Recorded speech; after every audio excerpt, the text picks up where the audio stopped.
Welcome, everyone, to our February Soul Nectar Tribe gathering, where we are talking about The Mastery of Love by Don Miguel Ruiz. And I'm going to go ahead and stop share. And I'm Carrie Hummingbird, medicine woman mentor, messenger. I am Akeem Sami, martial artist, massage therapist, network engineer. And we love this book. And we love Soul Nectar Tribe. And we're so excited to see all of you here and really excited for another month of Soul Nectar Tribe. So we chose this book because it's got so much good stuff. If you ever take a look at it or listen to the audio, and it illuminates the fear-based beliefs and assumptions that undermine love and lead to suffering and drama in our relationships. And some key things that it explains is why domestication and the image of perfection lead to self-rejection. It also explains why the war of control that slowly destroys most relationships. And maybe you've had a relationship like that, the war of control in the relationship, and it just kills it. And it also explains why we hunt for love in others and how to capture the love inside of ourselves. And also how to finally accept and forgive ourselves and others. So this community gathering is free to the public, and it gives you a taste of the conversations that Akeem and I facilitate all month long through our daily drips of inspiration in the Soul Nectar Tribe portal on Telegram. So we operate the community on Telegram, and we welcome you to join us. We're still running a special. It's only $52 for all of 2024 because we're getting this community off the ground, and we're really excited about it. Oh, yeah. So we thought we would just lead you through some discussion points about the book and things that we found really relevant. Yeah, and it's a short read, but it is chock full of amazing tidbits. Even if you've read it once before, even if you've read this book 2 times, if you've read it 5 times, 10 times, 20 times, you're still going to get a new layer as you upgrade. This is just one of those timeless, awesome books by Don Miguel Ruiz Sr. Last month, we had Don Miguel Ruiz Jr.'s book, Mastery of Self. This month, it is Mastery of Love, which is our interrelationship to not only the outside world of our bodies, but also how we treat ourselves in the many pieces and parts of ourselves. We get the opportunity to look at the different segments of ourselves and the reason that we segment ourselves out. Some things that I've studied in the past relating to psychology and psychotherapy, they talk about something called the cracked identity. And the cracked identity is usually trauma related. And through trauma, there's this need to not be oneself, but separate versions of yourself. We'll eventually get back into that. That actually comes up with some other awesome things, but we have some other juicy items that we'll talk about first. Okay. Yeah. So as Akeem was talking about, in this particular book, and, I have my handy dandy copy right here that is dog-eared. I got this book years ago because not yours until it's dog-eared. it's not yours until it's highlighted and dog-eared, and but when I started off waking up, right, to love, waking up out of fear, waking up into love, in 2012, I got the 4 Agreements book first, and I read that book 40 times front to back, because as soon as I read that book, I think, oh, that's so easy. I can just go do that. And I would go try to practice it, and I would make a mistake. Anybody else? You're like, yeah, that's not easy to do. So, about 2013, I started studying with Heather Ashamara, who was a protege of Don Miguel Ruiz. And she's still part of his family. I mean, she's apprenticed with him for a really long time now. I don't know, 20 years, a long time. So I learned from her, and man, this was the next book I picked up, was A Mastery of Love, because I wanted to master love. I was looking for love in all the wrong places, Like the song. Huh? looking for love in too many faces, hoping to find, that spark of something inside, right? The golden egg. And trying to love somebody and then getting disappointed or having them disappointed in me. And then the love is gone and then it's not good enough. And then I'm back to the whole, and then I got to go find somebody else. And so I was like a dating queen. I was for a while there. I was like, let me find out what else I don't like about myself. Let's go date somebody new. Well, did you think that you were finding what you didn't like about yourself, or did you just find that you were just completely in disagreement with what this person was doing? Well, I just finally realized that I was dating myself. And so like if I didn't like what I was seeing in the mirror, I could do some work on it and I could go again, right? Like that's what I finally realized. But that's what after I read the book, The Mastery of Love, because I was like, what is going on with this situation? Because I'm a smart woman. I can figure this out. I'm likable. What's going on? This cannot be like this. So as I started reading the book, we're going to just lead you through some of the points in case you haven't read it, but we'll have some fun tonight too. Because this is supposed to be fun. So anyway, so we begin with the concept of the wounded mind. And welcome everybody as you're coming in. So glad you're here. So we begin with the concept of the wounded mind. And again, for those of you joining, we're working on The Mastery of Love. It's just a great book. Mm-hmm. And we're so afraid of being hurt. Can anybody relate to that? Like, you got defenses, protection systems. Like, I'm so afraid of being hurt. And so this is why we live, and he says, humans live in a continuous fear of being hurt. And this creates a big drama wherever we go. And I read that and I went, oh, like, that's why I have so much drama in my life. I'm it's so afraid showing up, right? Of being hurt. I'm so afraid of being rejected.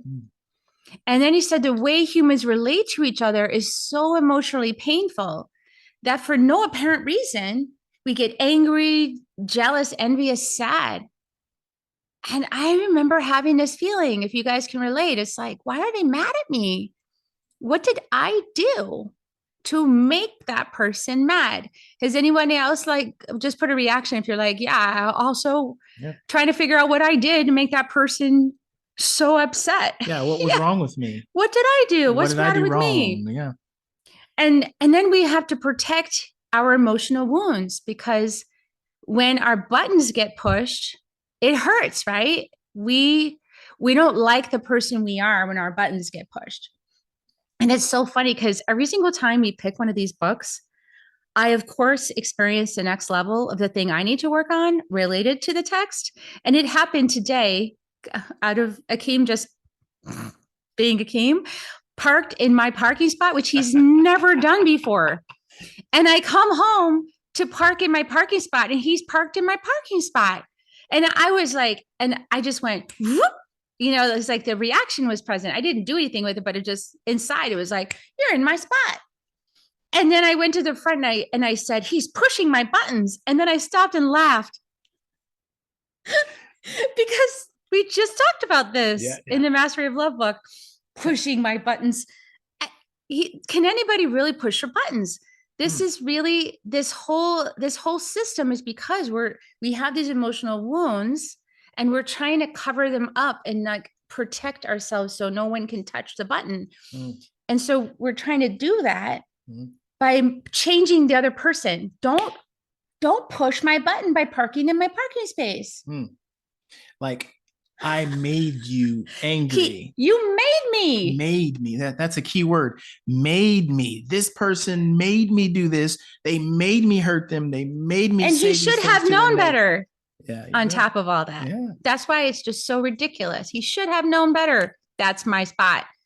Well, Marshall, my name should be on it. Yeah, that's true. It should be like maybe I should make it in like neon gold for the fun of it.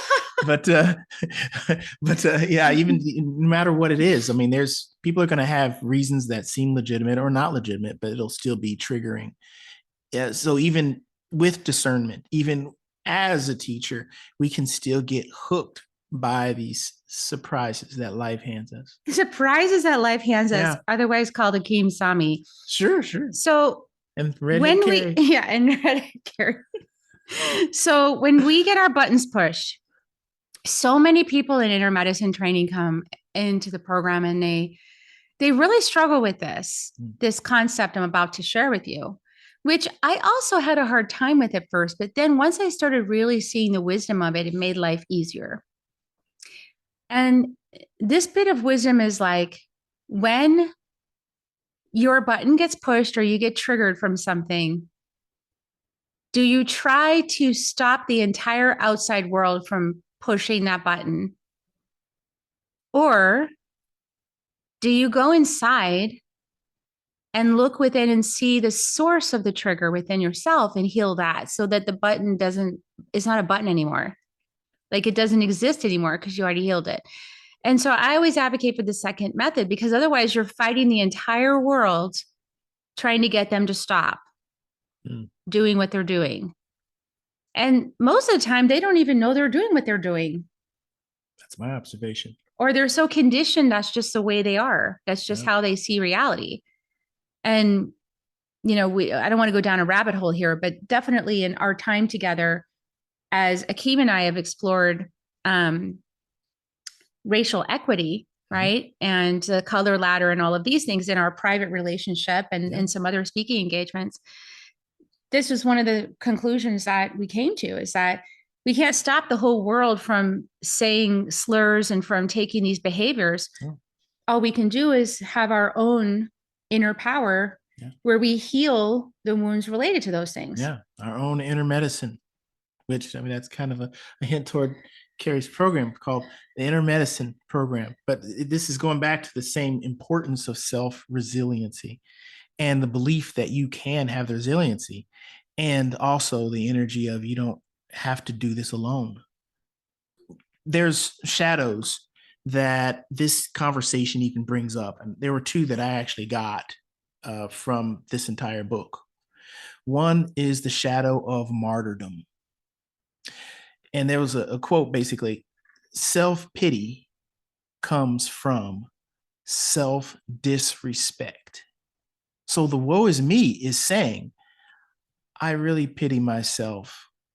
I really feel like I don't have everything that I need. And I really feel like it's not fair. And I really feel like it's a stacked deck.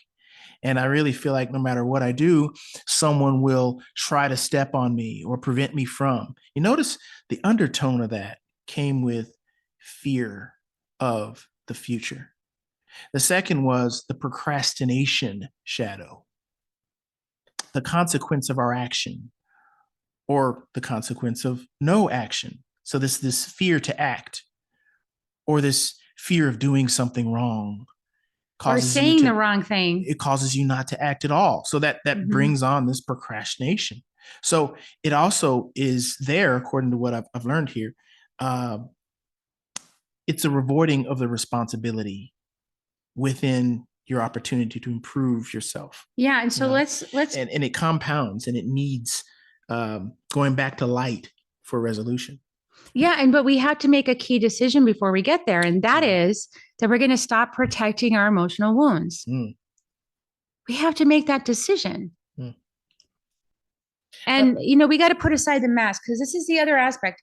Because the wounded mind protects itself with a social mask, right? That's the image of perfection, the social mask that we wear. Like anyone ever practiced the poker face? Like you didn't get to me with that. You did not poke my buttons. But meanwhile, inside I'm seething and I'm really pissed. But like, I'm like, no, poker face, man, you don't get hand on me. I don't know. Did anybody else go through it? It's just me. But like, right? Like there's this jockeying of who is in the power position. Who's the one that doesn't need the love and acceptance and who's the one that's addicted to it. Right. And so we create these power dynamics in our relationships because of these wounds that we're trying to protect and these false masks and these identities we wear in order to disguise the fact that it actually hurts and that we don't want to be hurt. Right. And that we think the other person or the outside world somehow has the source of our own love, our own validation. We need something out there in order to be full. Yeah, it came to me as a defense mechanism to morph and adapt to what I felt like people wanted to hear from me in the room, what they wanted to feel from me, what they expected to see from me in this room that I'd be in. And that's a pleaser strategy. We talk about the strategies Mhm. in the inner medicine training, pleaser Yeah. strategy, distractor strategy. We distract from things so we don't have time. We get so busy, we can't take a look at it and we just keep walking, Yeah. or we isolate ourselves. We're like, well, I just won't be around any people because it's too hard, Hmm. you know? And then the last one is like, we got to control everybody, because we got to control our supply Hmm. of love. Like if somebody else has got your love, you got to figure out how to make sure they keep giving it. Hmm. Right. If you do the wrong thing, they're going to stop and they're going to be angry with you. And they're because we have conditional love rather than unconditional love. So this is the relationship in hell. So we've been describing is hell. Hell is a place of suffering, a Yeah. place of fear, a place of war and violence, a place of judgment and no justice, a place of punishment that never ends. That's a quote from the Yeah. book. Yeah. And hearing what Don Miguel Ruiz Sr. said about this, he right off just boldly said that heaven or hell isn't a place that you go after the end of your life. It's where you're living right Right now, now in your based on your choices. relationships. Yeah, based on how you're owning it or not owning it, the choices that you make, the self resiliency that you have, the ability, the willingness to reach out to another person, the willingness to face the shadows within. And these relationships in hell are fraught with danger, because you might step on a landmine, which is somebody's button, unknowingly, and then they'll explode because they're really pissed because the button got pushed or the wound got touched, but you're like, I didn't even know I did that. But they get really upset, and then they have all this built up emotional poison that then they release on you Wow. because they need to release that energy to feel better. And we do that too. Once we're full of emotional poison, he says, we have the need to release it. And so we practice releasing the emotional poison by sending it to someone else. And how do we do that? By hooking that person's attention. Yeah. So he gives an example in the book that's really great about the wife that's really bored or upset or something, and the husband is late getting home and she's stewing. And so when he gets home, she's trying to like hook his attention and try to get him engaged in drama, right? And engage into a fight. And he's trying not to take the bait, but eventually he can't help it. And then she's able to release her emotional poison on him. And this happens, between any two sets of people can happen. Yeah. Until we realize that everyone is hunting the attention of others all the time, right? And we're touching each other's wounds and we're playing ping pong with the emotional poison. I did that for 20 years in my last marriage. It was really unhappy, and what you want to do is love, right? Why can't we all just get along? Well, he says we can, but we have to make a few realizations. Yeah. And we have to realize that love from external sources is like a drug. Love is just like a drug, he says. It makes you very high, but it creates a strong need. If you've ever had one of those relationships, you're so addicted, you need the love, but then it's denied at some point when you don't do something you're supposed to do. Yeah. And then there's the keeping of secrets while you try to get what you want from that other person anyway, because you're thinking, well, they'll just say no anyway. So I'm just going to figure out a way to coax it out of them or use some deception to eventually get what I'm looking for in this way to this way to that way. It's kind of like the big jewelry heist. You're looking for some sort of way into the vault.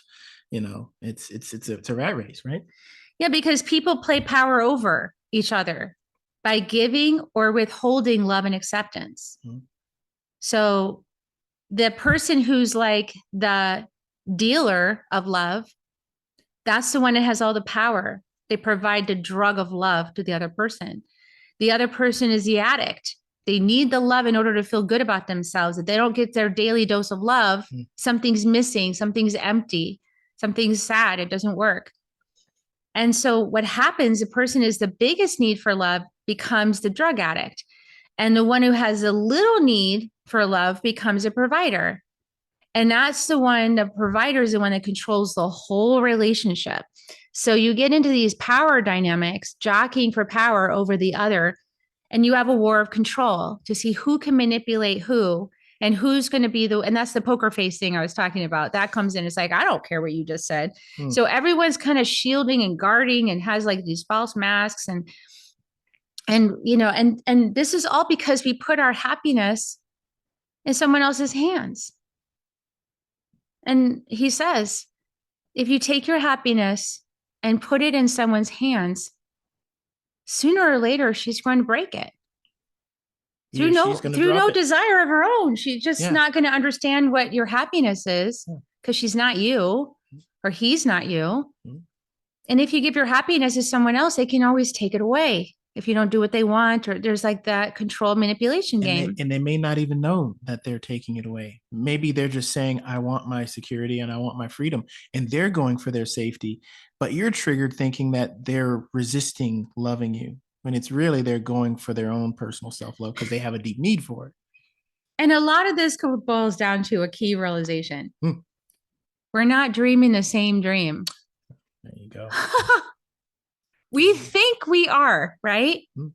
We make the mistake of thinking that we're all dreaming the same dream, and that the version of me that I have in my mind, well, you have exactly the same version of me in your mind, don't you? You said something there really powerful, because when I went out to meet people, when I first started getting into the dating scene, so to speak, I was looking for people who thought like me. So I would say certain things with certain mentalities, certain thoughts. Basically, I would play with different masks until I have a mask that I feel like this is my mask that I like to wear. So I'll wear that mask and then speak from that mask. And whoever seems interested, they want to participate with me in that mask. Meanwhile, in my deeper self, I didn't know that I was wearing a mask. I forgot. And this is what Don Miguel Ruiz Sr. and Jr. talk about. You forget that you're wearing the mask, and next thing you know, you're living a lie. And then when you get that person home, you find out that they are much more than that one mask they showed you on the date. Yeah. And then you start living with them and you're like, who is this alter ego? Like, this person is not who I signed up with. And then it's easy to take it personally, feeling like I'm lied to and they manipulated me and this is a narcissist. And then all of those labels get bandied about. But really what's happening is that the person had a sense of denial about them. They have a lack of self-respect for who they actually are. And a feeling of unworthiness, and a feeling of having to put a mask on in order to get love from the outside, to be what somebody else wants so they can get the commodity of love, right, from the other person. And whenever we do that, we're living a lie to ourselves and we can't sustain it. The false personality is unsustainable, especially in a marriage. You get into a relationship, the pressure goes up, right? And all the cracks appear. And then you're like, wait a second, you have shadows. You have faults. You make mistakes. You're supposed to be perfect. What? You make mistakes. You don't do it all right all the time. And I thought that we thought exactly the same. So if met with a certain scenario and we don't handle it the same, now, wait a minute, this person lied to me, or they were shifted, or they deceived me, or they gaslit me into thinking that they believed the way I did. And then I found out they didn't. Well, what if all of that whole conversation is just a misunderstanding about the fact that we don't live the same reality? We all live our own reality. And the other person, even our closest person, only sees like a fraction into a window of our reality to understand us. But they don't really ever understand. That's why you can't give your happiness to someone else. They don't actually know what makes you happy. They can guess, but they don't really know. And if you don't know what makes you happy, how are you going to create happiness? And this comes to, this other part about, because we're not dreaming the same dream, we can pretend to be the same, to think the same, to feel the same, to dream the same. But there's no way that can happen, because we are two different dreamers with two different dreams. So the medicine here to make a relationship work is to realize that every dreamer dreams his own way. Every dreamer dreams his own way. We need to accept that there's differences between the dreamers and respect each other's dreams. And I had a really great interview with one of the brothers about this. And he said to me, Carrie, was it Don Jose? Don Jose Ruiz? Yeah. And he said to me, Carrie, if you went into an art gallery and you saw some art that you didn't prefer, you would not take your paints to the canvas and fix it. Oh my So God. why would you fix your partner? Oh. This is, when we talk about good relationship, when we talk about it's about respect. Yeah. So we're going to go over some of the main tenets of the track of love and the track of fear. So the track of love has no obligations. And fear is full of obligation. That's how you know you're in fear. Love has no expectations. Fear is full of expectations. I've lived that life. I know. Love is based on respect. Yeah. And fear doesn't respect anything, including itself. So it's like very thorough in that way. And love is ruthless. It doesn't feel sorry for anyone. And it has a lot of compassion for what we're going through. So ruthless, not sorry for you, and has a lot of compassion. And that's because why? Well, fear is full of pity. And it feels sorry for everyone. It gets back to that martyrdom thing you were talking about. It gets back to the self-disrespect and also the not respect for another person's journey. That their journey is prescribed by their path. Even if it looks painful to me, it's still not my movie. I can do the best I can with compassion to reach out with my heart, for instance. Last Friday, I was at work as an engineer. And I witnessed EMS and fire department pull over to the side of a highway, just on the walkway, on the sidewalk. Someone had fell down. I don't know if it was a heart attack or whatever, but they fell out and they were trying to resuscitate them. I stood out there for 30 minutes watching them constantly switch from person to person, trying to resuscitate them. They tried their hardest. They did such a wonderful job trying to help resuscitate this person. But it wasn't meant to be. The person didn't survive, unfortunately. And seeing that, I was even facing my feelings of sadness and sorrow that this person lost their life today. And at the same time, I've got to go to the place of, I don't know what their journey was. I can reach out with my heart and say that I wish you the absolute best. And I send you as much as I can send you from inside this body of blessings and love and support. Even if there was something I could do, I would offer the support. But if there isn't, it's already being done. So I've got to let that go, that I can control this other person's artwork, even if it ends in a way that I don't like to see it end.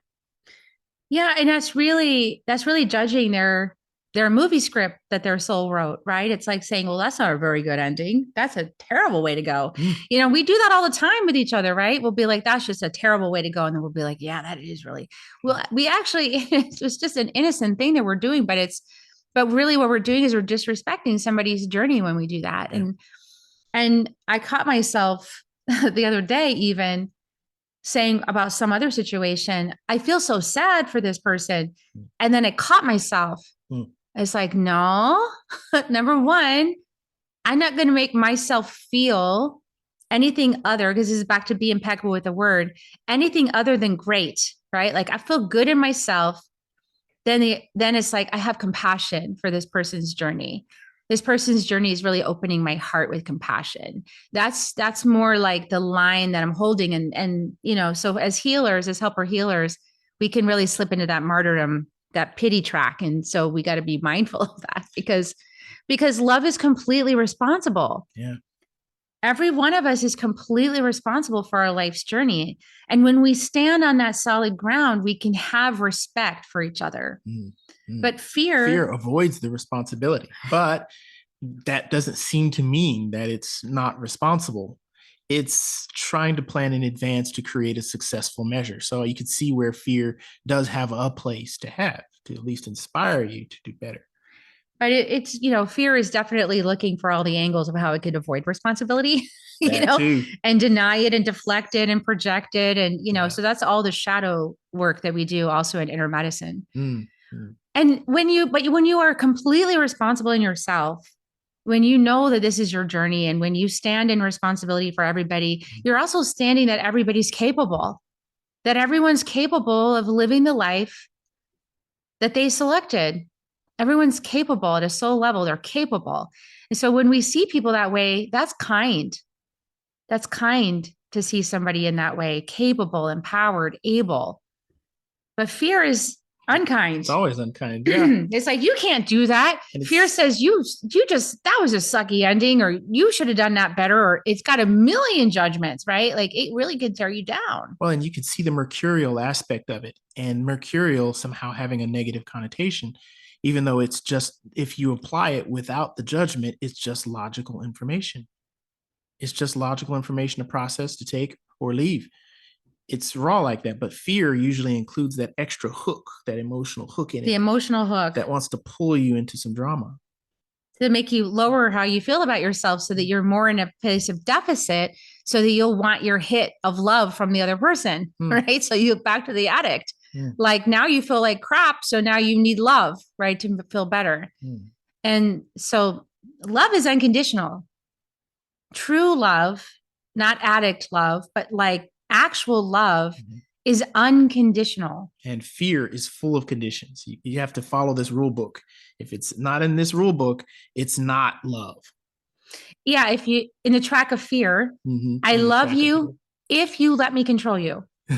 Or I love you if you do this thing and this thing and this thing and this thing, even if it's not in your agreement, it's what I want. I love you as long as you don't park in my parking space. There you go. I love you if you fit the image I made for you. Yeah, you got to. Why aren't you the person I thought you were inside my mind? It's like you're supposed to be bald. I have an idea in my mind about who you're supposed to be.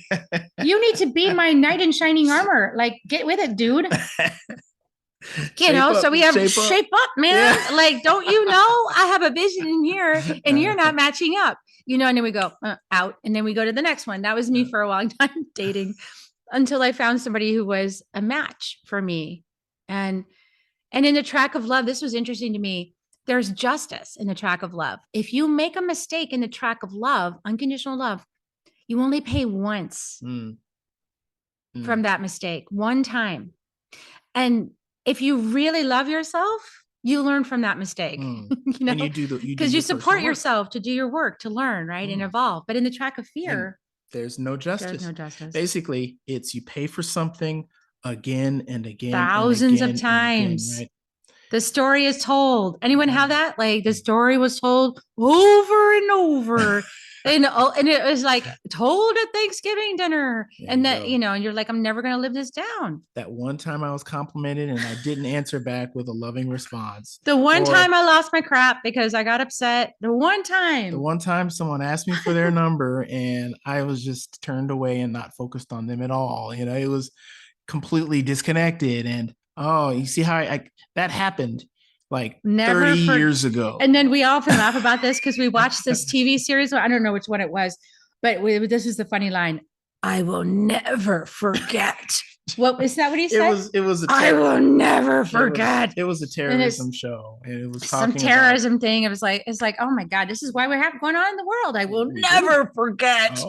And I will make you pay over and over until I'll kill you 1,000 times. So, okay. We're trying to do a little bit better here on New Earth. Yes. Leaving some of those patterns. So how do we master relationships? Well, two halves to every relationship is existence here. This is what we're looking at. In every relationship with the two halves, one half is for you and one half is for me. I have to do my work. I have to do my own work. I have to clean up my garbage. You have to clean your own garbage. You're not going to clean my garbage for me? And you're not going to throw out mine? I'm not cleaning up your garbage. I already cleaned up mine. Okay. Get your broom out and get to work. There you go. So and even if I feel like my garbage is so overwhelming, or my garbage doesn't stink, then there you go. So I still have to figure out how to throw my trash away. My garbage isn't garbage. It's a decoration. It's a piece of art. What are you talking about? This is where we get into we're like, listen, person, you should know that in reality, this is how it is, right? And we tell them, in reality, you're not clued into reality, because in reality, this is how you should be behaving. And they go, well, in my reality, I've never seen that. So this is, again, is where we need to realize we're not dream. There might be like, the Venn diagram thing with like the two circles and like the part in the middle meets. That part is a shared dream. The rest of this whole thing on either side is individual dreams. We don't understand each other in those places because we can't possibly get that. There's so much information. Well, and for years, I prescribed to the fairy tale reality. It's exactly like this.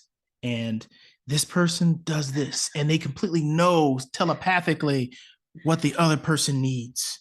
And I shouldn't have to tell you what I need. You should just know. I can't. Why don't you must not be the right person for me if you don't know what I need. Oh man. And then the times I slipped on my face, thinking that this is totally what she needs. No, it's not what she needs. Okay. Yeah. So, and also it's not up to you to control the other half.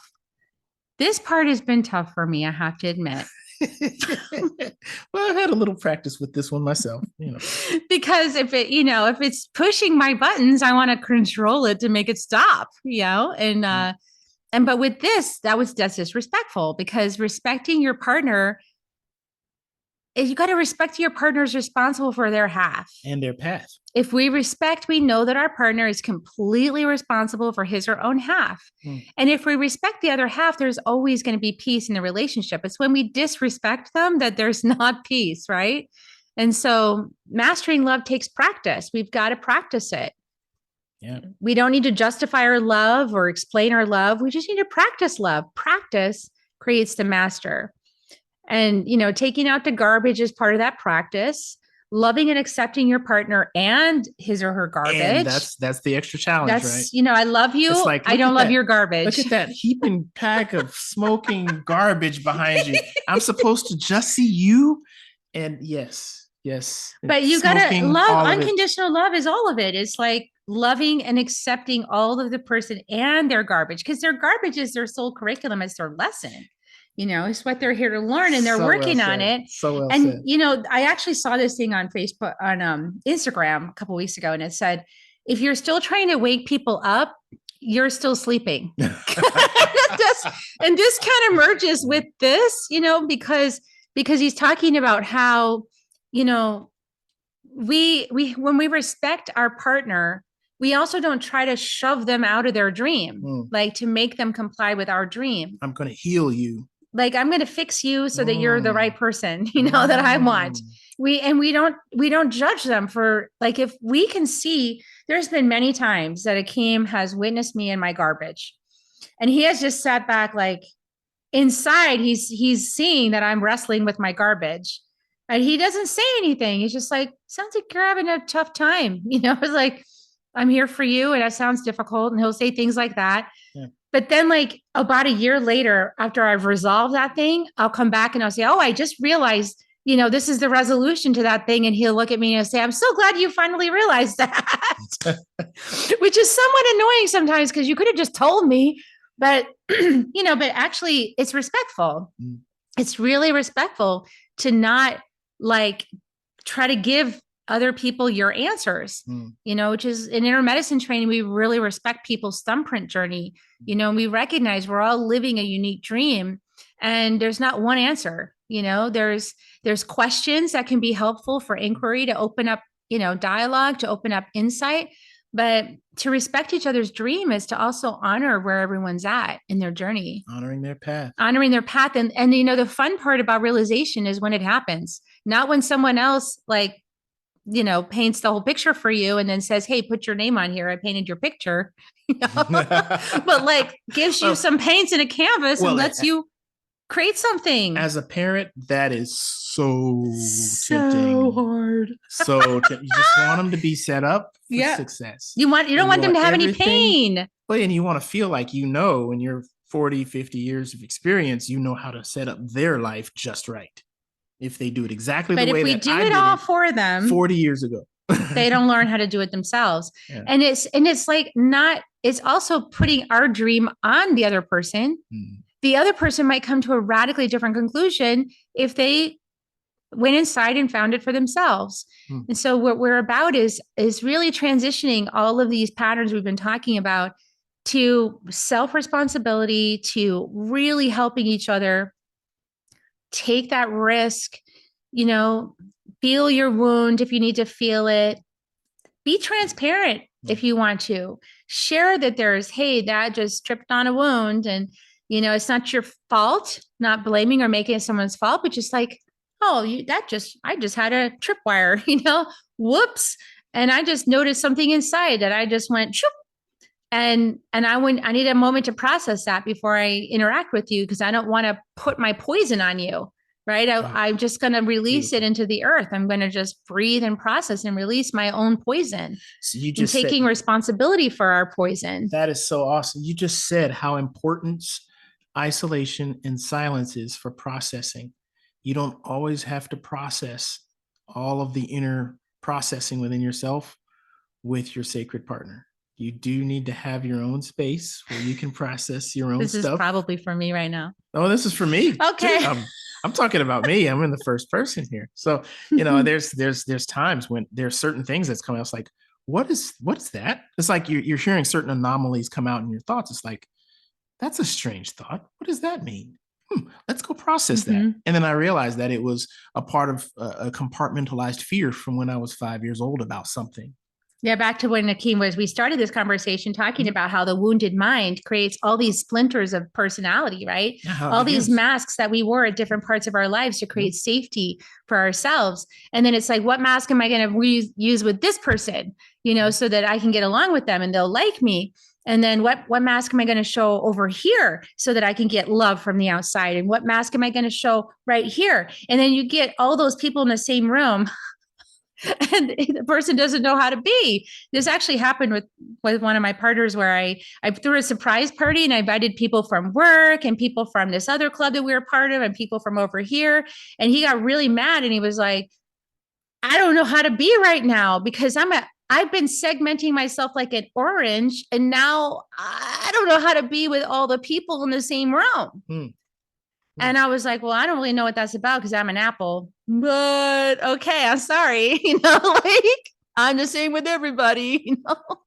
So this is where, you know, whatever strategy your particular protection system devised because of your upbringing to protect you, that's also part of what you're working through, right? As you start to heal, like you're working through healing that. And you might have a partner that doesn't understand that at all because it's not their experience. And so this is where it's really important to like understand that everybody's operating with their own wounded mind, you know, and bringing it back into love. And so sometimes what we can do when we're like that is we can create agreements for the relationship. And it's not, I will love you and, you know, till death do us part and I'm your slave. You know, that was my first marriage. Obviously, I broke my agreement because I got divorced, but that was a really uncomfortable thing, you know? Yeah. Thank you so much. So it was just really like, man, uncomfortable. But what happened was when I met Akeem, we'd both been studying the 4 agreements and we'd both been studying all these things. And we said, what if we wrote our own agreements for our relationship? So we wrote out like 7 agreements. Yeah. And to be looked at and reviewed every anniversary. And we enjoy it. Every single time we look over it, we review the 4 agreements or the 5 agreements because there's this 5th agreements, right? Discernment. And we go back and revise. And then we look at our particular agreements, our 7 that we wrote. And then the second year, we actually added one because we realized, whoops, we forgot something. Yeah. But then it's been pretty much the same. We just put the next date on it. You know, we made this big artwork where we put it up and we put it on the wall. And so we look at it every day. That's her idea. I like art. That's awesome. And so we look at it every day and we say, are we doing this? When I look at it, I say, am I still doing this? Am I still honoring his highest? Am I still doing this? Am I doing this today? And I remind myself and I ask myself, am I holding Akeem to his highest? Am I holding me to my highest? These are some of our agreements. And so I always recommend when people get married that they create your own set of agreements, or if you enter a relationship of any kind, you can create your own set of agreements for that relationship. And that's really empowering because those are just between you and that person. Like, what are our agreements? And not like, don't take my parking spot. Well, this sure that's the third dimension part.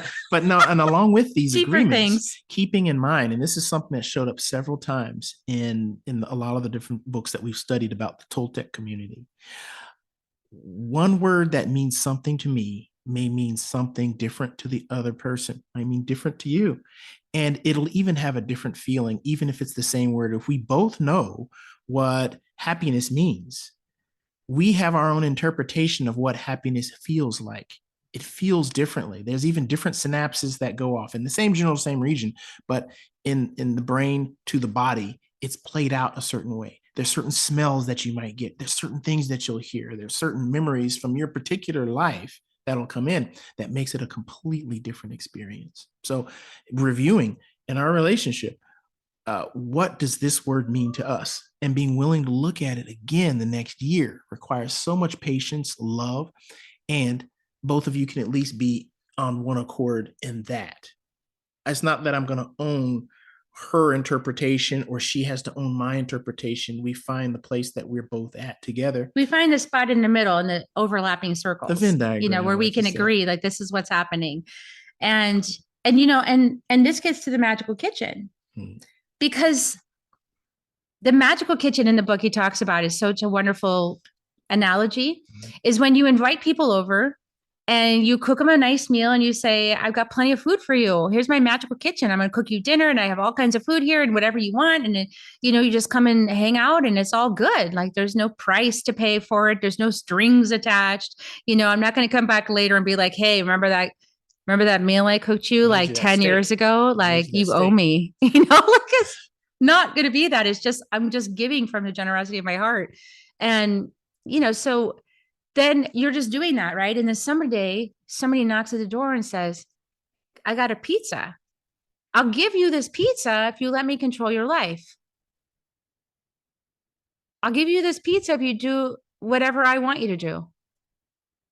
You're never starved because I'm going to give you this pizza as long as you're good to me. Well, as long as you're good to me, like we just talked about, what does that even mean? And so the conditionality, if you've got a full kitchen, if you got a magical kitchen, you're like, no, thanks. I don't need that. I have what I need inside me. My heart's full. The love is inside in my magical kitchen. It's not out there. It's in. And so now you're not playing the control over power over game anymore. Right. You're not a drug addict. We are our own best cooks. Love comes within. Your heart is like that magical kitchen. If you open your heart, you already have all the love you need. There's no need to go around the world begging for love. I wish I'd have read that before I went around the world begging for love. But I also learned a lot of lessons from that, going around the world begging for love. I learned so much from all that dating I did. It was amazing. I met so many people. I learned that everybody has a different dream of life. I learned that people were reflecting to me different aspects of myself, different faces, different masks that I wore. I could connect with people with those masks. And so the work has been to take off the masks and just be. And that part is the part we do in inner medicine as well. Yep. So love is a relationship with yourself. You have to focus on the most wonderful relationship you can have, the relationship with yourself. And stop thinking that somebody outside of yourself can actually give you more love. Or do a better job of loving you. Or hold your hand. Can you hold my happiness, please? You're probably going to break it. Give it to me back. Because that's what happens when we give our love to somebody else. Or it's like, oh, that's nice. Oh, I like that. I can keep that over here. I'll tell you what, I'll give that back if you do this and this and this. Yeah. If you do what I want, you can have it back. Then I'll let you have it. And then I'll like you again and you can have it. This is manipulation. But when you're generous, generosity opens all the doors. What makes you happy is coming out of you. And if you're generous with your love, everyone's going to love you because you're in the vibration of love. You already have your love. Your fountain of love is overflowing and you're generous. And, and you're not going to ever be alone in that. You might be like, please leave me alone. I need space. Yeah. Well, I know people that have really, have a lot of love to give and they need that time alone because they do need space alone, right? Yeah. to check in with themselves. Like that But time that I have this most amazing hot bath with bath salts, and you might have I might even have flowers, or oh, I'm just coming up with stuff now, roses, and you throw petals in he there. does do But this. the way that you feel when you get out of that bath and it's just yours, how full will you be when it comes to the person that you really love sharing love with, to actually interact with her and to say, hi, how are you? How has your day been? My day has been amazing. I had the most awesome bath. That's that the way that exudes in that feeling is, I'm coming from a place of resourcefulness now, and I'm not just trying to bypass my feelings. I'm doing fine. How are you? Uh, that's not connected. That's disconnected. That's pretending to want to be connected. So there's no bypass happening. I can actually be 100% present with you, Carrie. Because you got into your own heart and you took care of yourself. Yeah. And then when he's done that, it's really delightful to be around him. And then what it reflects back to me based on my reaction to it is whether or not I have taken care of myself. Because if I see him getting out of the bath and I'm like, well, that looks nice, and that little bitchy voice comes up inside, I'm like, well, isn't that nice that you just had a nice bath? You're just lounging in the whole bath. If I have that go off inside me, I'm like, oops, Carrie needs a bath. Some part of Carrie needs some self-care. Carrie's been moving way too fast and not taking care of herself. So now I gotta slow down and take care of me. To start a hot bath for and you sometimes here? he will. And I don't want his leftover bath. I'll be like, drain the whole thing. Right. I'm not getting in your leftover cootie bath. Like, drain it, start over, fill it back up. I need my bath. And now you get out. And then when I get done with I feel okay, I had my time for myself. Now I got my candles, I had my bath, my bubbles, I had my incense. I'm like, I'm like, okay, good. I feel good. And then she has her Calgon take me away. Calgon take me away. And then I'm ready to talk to him. I'm like, okay. And then now we're both meeting each other like this. We're meeting each other like, this is her, this is me. We're both meeting each other. It's like, hi. It's almost like we both just met each other for the first time at a park. Aren't it's just you sexy thing? Yeah. Hi. Hello. You're looking wonderful. I like you. Good to see you. See, now this is only because if I like myself, because we have 4 kids. Okay. So we have a lot of chaos going on inside our walls, depending on the day. Somebody's got some issue. Somebody's got this. And then the air conditioning thing broke. And then the water thing needs to be fixed. And then you can't even, I can't even breathe sometimes. There's so much stuff going on.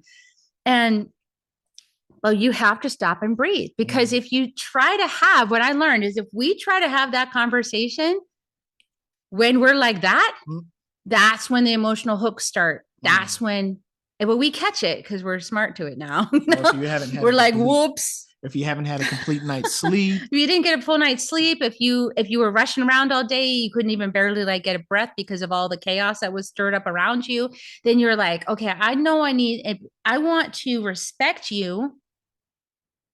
So in order to respect you, I need to be the best me possible, which means I have to check in, what does Carrie need to be the best her? Carrie needs a padded room and 30 minutes to just let it all out. And then some dishes. And break some dishes or whatever. I don't know what I need, but I might need a wrecking room. Other days I might need to go cry. Other days I might need a bath. I might need to go sit outside on the front lawn. I might need to breathe like a gallon of agua florida. I might need to mapacho myself.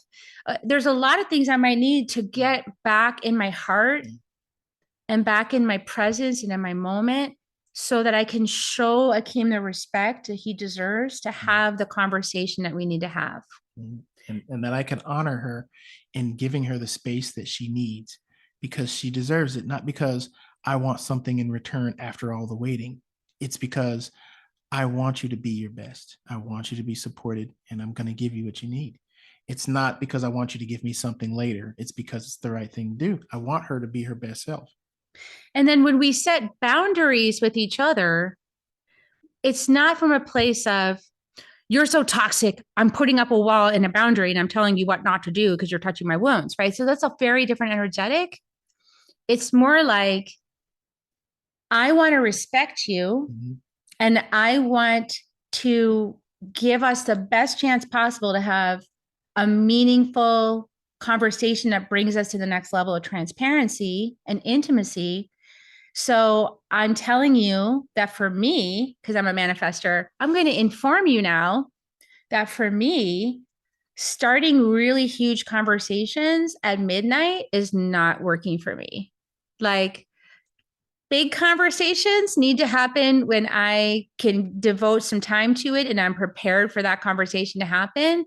Not midnight, not 3 a.m., not 5 a.m. An agreed time. Agreed a time on a calendar that I can know that I'm going to have this conversation, and that you trust that I'm going to show up for that conversation at my best. Mm-hmm.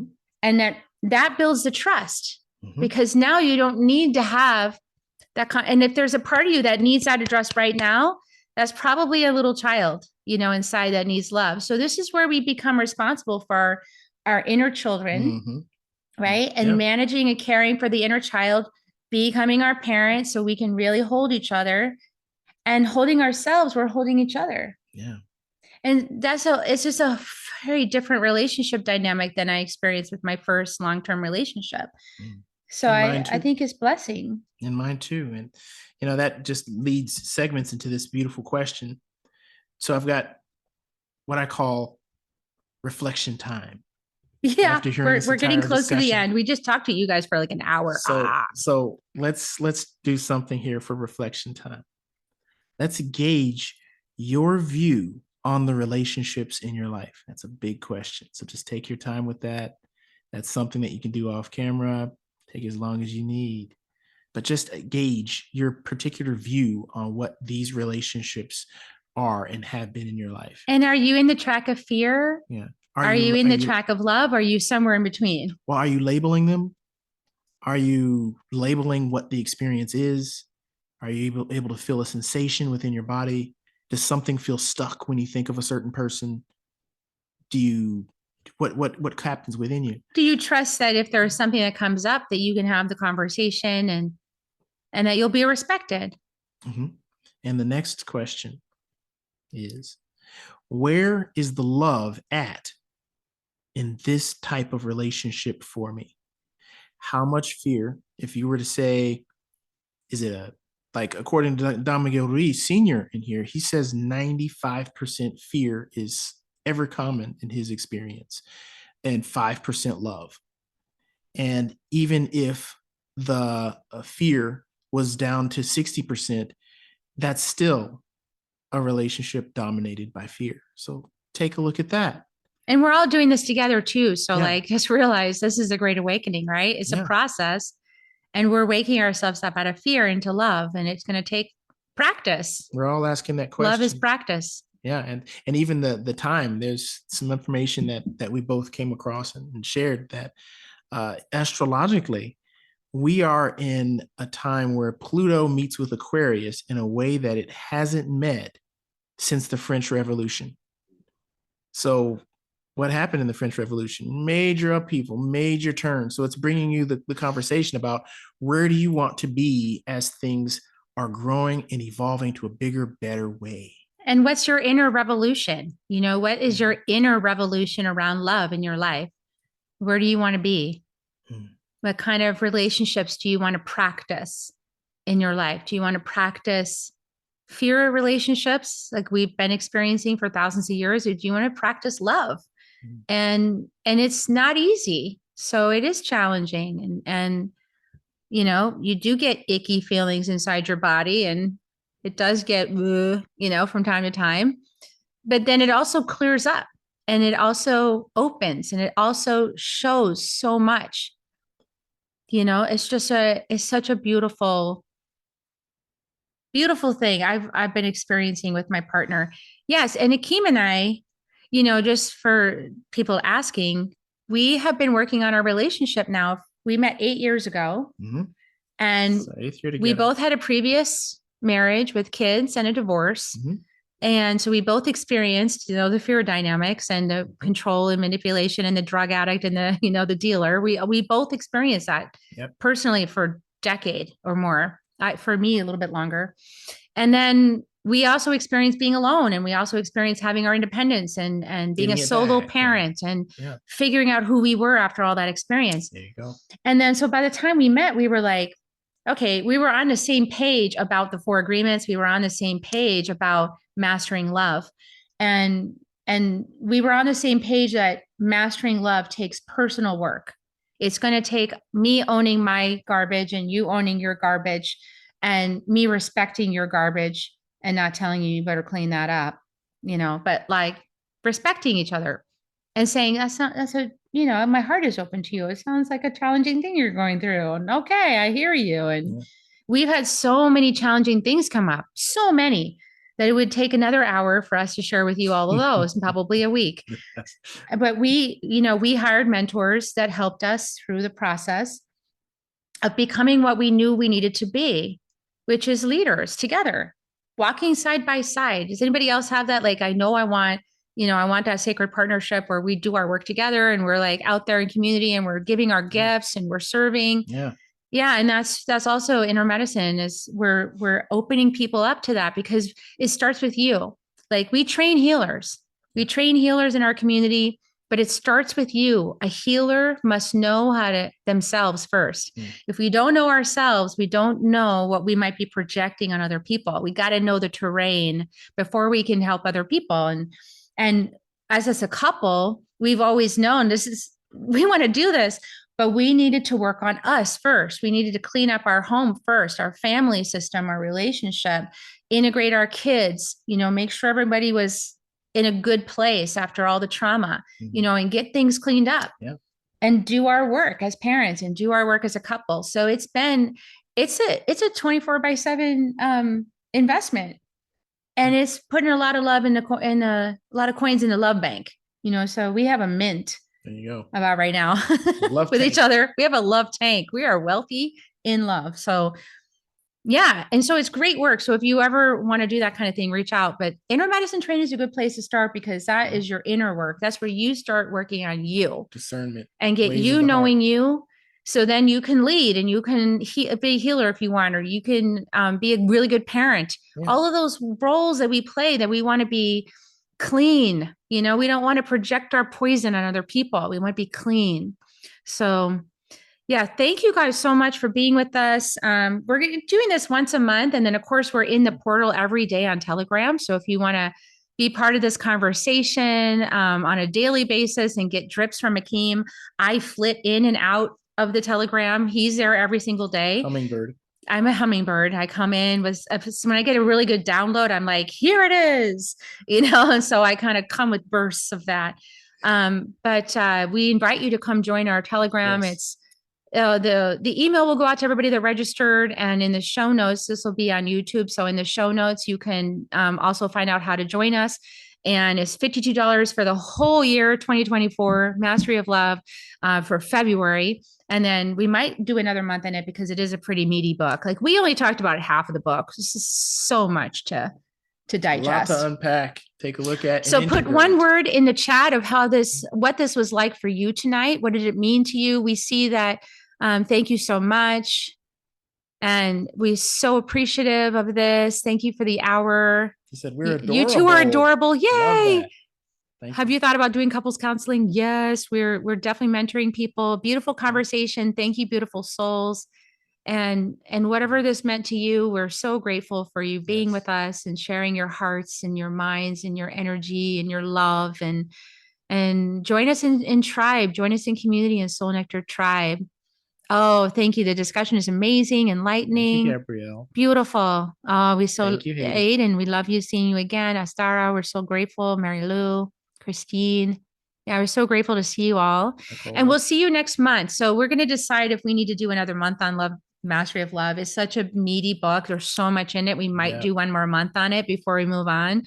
And definitely we'll be doing the 4 agreements again at some point this year, because that also is another book that's like, can be revisited endlessly. Okay, so everyone just take a nice deep breath. Let's take one breath together. Nice big belly breath. And release. One more breath, breathing in love. And breathing out love. Oh, beautiful. Have a wonderful night, everyone. We're so grateful you joined us. There's our Asangate baby. We love y'all. You guys have a good night, and we'll talk to you the next time we see you. Bye for now. Bye for now.